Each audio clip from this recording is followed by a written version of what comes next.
Hello students, welcome to Krisha conceptual classes. इस video में हम करेंगे question number 2 from optional exercise of chapter number 5 arithmetic progression. तो question number 2 में हमें क्या दिया हुआ है, that the sum of third and seventh terms. एक एपी है जिसकी थर्ड और सेवेंथ टर्म का सम कितना है 6 और थर्ड और सेवेंथ टर्म का प्रोडक्ट कितना है 8 है। We have to find the sum of first 16 terms of an AP.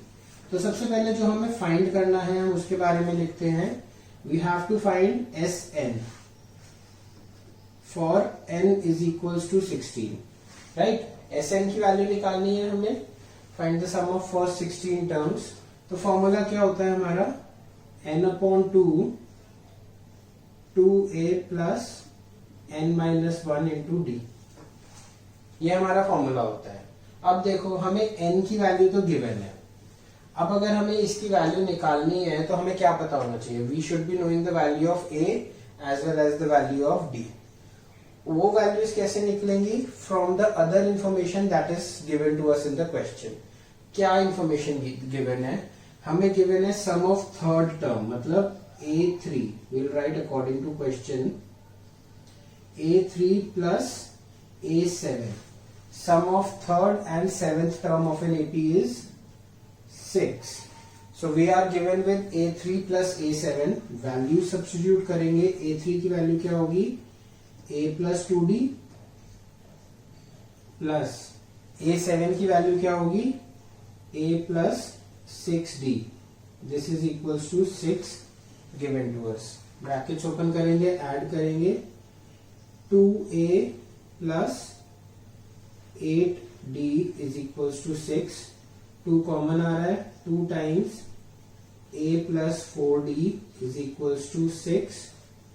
तो a plus 4d will be equals to 3, 6 upon 2 3 हो गया।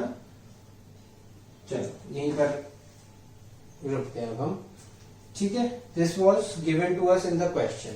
अब दूसरी चीज क्या बोली गई है, their product is 8, their product is what 8। तो again according to question a3 into a7 is equals to 8, correct. फिर से वैल्यू सब्स्टिट्यूट करेंगे, a3 की वैल्यू क्या है a plus 2d into a plus 6d is equals to 8, right.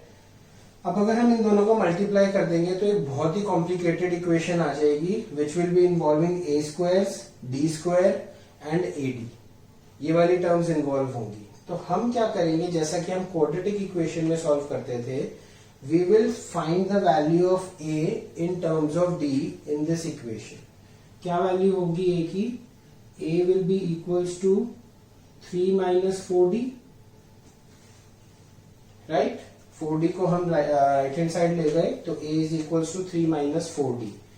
इस a की value को हम यहां पर सब्स्टिट्यूट करेंगे तो क्या आएगा, a की वैल्यू को रख दिया मैंने 3 minus 4d plus 2d into 3 minus 4d plus 6d is equals to 8, ठीक है।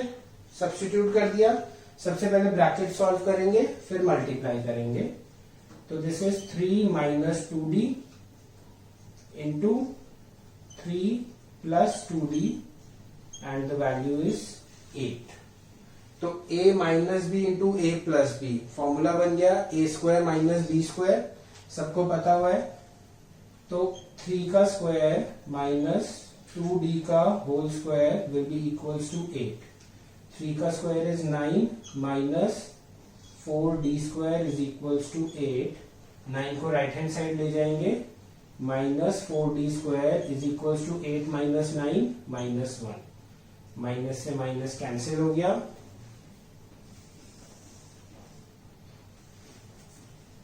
इसको थोड़ा सा और ऊपर ले जाते हैं यहां से, ठीक है। तो हमारे पास क्या आया है, 4d square is equals to 1. This implies that d square is equals to 1 by 4 or d is equals to under root of 1 by 4 तो हमारे पास d की क्या वैल्यू आ जाती है, d is equals two plus minus 1/2। Always remember plus minus, सिर्फ plus 1/2 नहीं लेंगे, plus minus दोनों लेंगे। ठीक है, तो दो केसेस बन रहे हैं, दो वैल्यूज बन रही हैं। Case 1 d is equals to 1/2, case 2 d is equals to -1।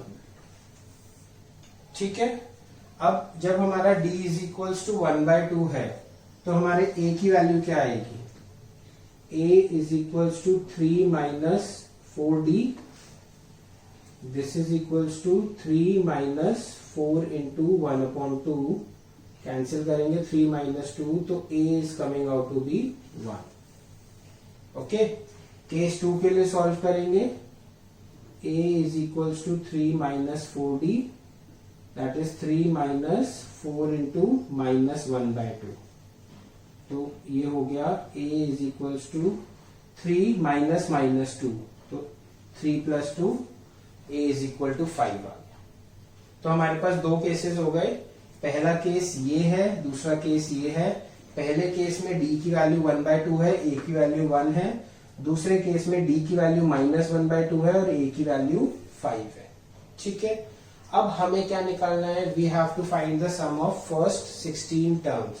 तो अगर हमें सम ऑफ फर्स्ट 16 टर्म्स निकालना है तो वो भी दो वैल्यूज आएंगी हमारे पास, क्योंकदो केसेस है, तो हमें दोनों वैल्यूज निकालनी है। So we will have to find S16 which is equals to 16/2, 2 into a that is 1 plus 16 minus 1 into d that is 1/2। Okay, solve करेंगे, 16/2 is 8, 2 plus 15/2। Okay, further solve, 8 LCM लेंगे, 2 into 2 4 plus 15/2, ये 2 से ये cancel हो रहा है, ये 4 बचा, तो 4 into 19, so 19 into 4 will be 76। ठीक है, तो एक आंसर हमारे पास क्या आ गया, S16 is equals to 76। This is one of the case, first answer. Second case भी करेंगे, S16 is equals to 16/2, 2a मतलब 2 into 5 plus 16 minus 1 into d that is -1/2। Okay, 16/2 is 8, 2 into 5 is 10, minus plus and minus will become minus, 10 minus 15/2, right? Further solve, 8, 20 minus 15/2, ये 2 से ये cancel, 8 4 आ गया, तो 4 into 5 that is equals to 20।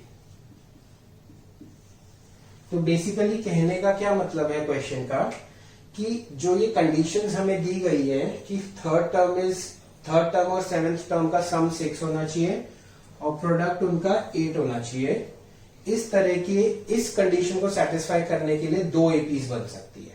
ठीक है, दो APs अगर बनेंगी तो हमारे पास सम ऑफ 16 टर्म्स भी दो आएंगे। आप चेक भी कर सकते हैं, आपके पास a की वैल्यू है, आपके पास d की वैल्यू है, आप थर्ड टर्म और सेवेंथ टर्म निकाल सकते हैं। मैं आपको बता देता हूं ऑलरेडी, जो एक इक्वेशन होगी उसमें थर्ड टर्म होगी 2 और सेवेंथ टर्म होगी 4।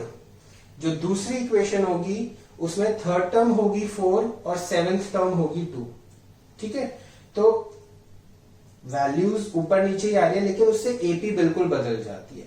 जिसकी थर्ड टर्म 4 है और जिसे एपी की सेवेंथ टर्म 4 है, वो दोनों डिफरेंट एपीज होंगी, और एपीज डिफरेंट होगी तो उनके 16 टर्म्स का सम भी डिफरेंट होगा। ठीक है, तो बेसिकली एक क्विक रिवाइज करते हैं। क्या किया हमने सबसे पहले फॉर्मूला लिखा, इसमें हमने देखा कि हमें ए और डी की वैल्यू निकालनी है। ए और डी की वैल्यू निकालने के लिए जो इन्फॉर्मेशन हमारे पास गिवन है, हमने उस इन्फॉर्मेशन को यूज करा, इक्वेशंस बनाई, इक्वेशंस बनाई तो हमारे पास एक क्वाड्रेटिक इक्वेशन टाइप का फॉर्मूला आया। हमने यहां से a की वैल्यू निकाल ली, उसको दूसरी कंडीशन में सब्स्टिट्यूट कर दिया, हमारे पास क्वाड्रेटिक इक्वेशन बनी और d की 2 वैल्यूज आ गई। ठीक है, d की 2 वैल्यूज आ गई तो हमने d की पहली वैल्यू को इधर रखा तो एक a की वैल्यू आ गई, दूसरी वैल्यू को रखा तो दूसरे a की वैल्यू आ गई। That means we are having to such kind of an APs. तो दोनों के लिए हमने S16 और S16 निकाला, हमारा फाइनल आंसर आ गया।